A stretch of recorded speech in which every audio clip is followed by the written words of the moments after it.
उत्तर प्रदेश की राजनीति में 2027 के विधानसभा चुनाव से पहले ही मुस्लिम वोट को लेकर बड़ा सियासी संग्राम शुरू हो गया है। करीब 20% मुस्लिम आबादी वाले इस राज्य में सभी प्रमुख राजनीतिक दल मुस्लिम मतदाताओं को अपने पाले में करने के लिए पूरी ताकत झोंक चुके हैं। यूपी में सपा को लंबे समय से मुस्लिमों का कोर वोट बैंक माना जाता है। 2022 के विधानसभा चुनाव और 2024 के लोकसभा चुनाव में मुस्लिमों ने एक मुश्त होकर सपा कांग्रेस गठबंधन को वोट दिया था।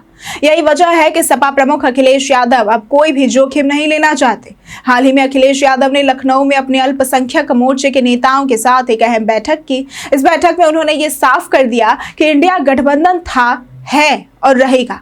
अखिलेश ने मुस्लिम नेताओं की शंकाएं दूर करने की कोशिश की और कहा कि कांग्रेस से गठबंधन को लेकर कोई भ्रम नहीं होना चाहिए। अब कांग्रेस सांसद इमरान मसूद इस समय खुलकर सपा को चुनौती दे रहे हैं। उनका आरोप है कि समाजवादी पार्टी में मुस्लिम नेताओं को नजरअंदाज किया जा रहा है।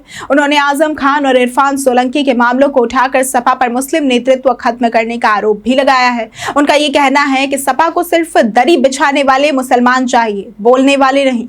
इमरान मसूद अब खुलकर कह रहे हैं कि यूपी में कांग्रेस को अब किसी बैसाखी की जरूरत नहीं है और वो मुस्लिमों को कांग्रेस से जोड़ने की मुहिम चला रहे हैं। दूसरी तरफ असदुद्दीन ओवैसी की पार्टी AIMIM ने भी मिशन 2027 की तैयारियां शुरू कर दी है। हाल ही में लखनऊ में AIMIM ने राज्य स्तरीय सम्मेलन किया, जिसमें साफ कहा गया कि सपा और कांग्रेस मुस्लिमों के मुद्दों पर चुप रहती है। पार्टी के प्रदेश अध्यक्ष शौकत अली ने आरोप लगाया कि योगी सरकार मुस्लिम संस्थानों पर बुलडोजर चला रही है और विपक्ष सिर्फ तमाशा देख रहा है। AIMIM ने यह ऐलान किया है कि वो 2026 के पंचायत और 2027 के विधानसभा चुनाव पूरे दमखम के साथ लड़ेगी और मुस्लिमों के साथ दलितों की भी आवाज बनेगी। बीजेपी भी अब मुस्लिमों को साधने की कोशिश कर रही है। मोदी के साथ मुसलमान अभियान के तहत भाजपा का अल्पसंख्यक मोर्चा मुस्लिम इलाकों में जाकर चौपाल और संवाद कार्यक्रम आयोजित कर रहा है। मोर्चा के अध्यक्ष कुंवर बासित अली ने कहा है कि मुस्लिम समाज को मोदी सरकार के कामों की जानकारी दी जाएगी ताकि विपक्ष का भ्रम खत्म हो सके। अब बीजेपी का दावा है कि वो मुसलमानों को कंप्यूटर और कुरान दोनों से जोड़ना चाहती है, जिससे उनका भी विकास हो सके। यहाँ सवाल ये उठता है कि आखिर क्यों अहम है मुस्लिम वोट।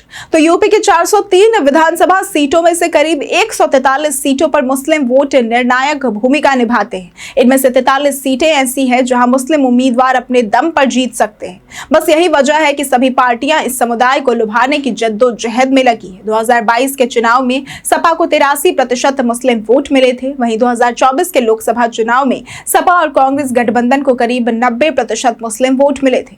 ऐसे में ये वोट बैंक किसी भी दल को जीत और हार का फैसला करा सकता है। 2027 का चुनाव अभी 2 साल दूर है, लेकिन उत्तर प्रदेश में मुस्लिम वोटों को लेकर अभी से ही बड़ी रणनीति बन रही है। अखिलेश यादव जहां इस वोट बैंक को बचाए रखने में जुटे हैं, तो वहीं कांग्रेस, AIMIM और बीजेपी भी इसे भुनाने की तैयारी में है।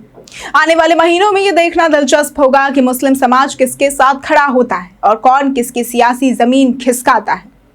अगर आपको आज की ये वीडियो पसंद आई हो तो इस वीडियो को लाइक करें, शेयर करें और साथ ही हमारे चैनल को सब्सक्राइब करना ना भूलें। आज के लिए सिर्फ इतना ही। वीडियो में साथ बने रहने के लिए धन्यवाद।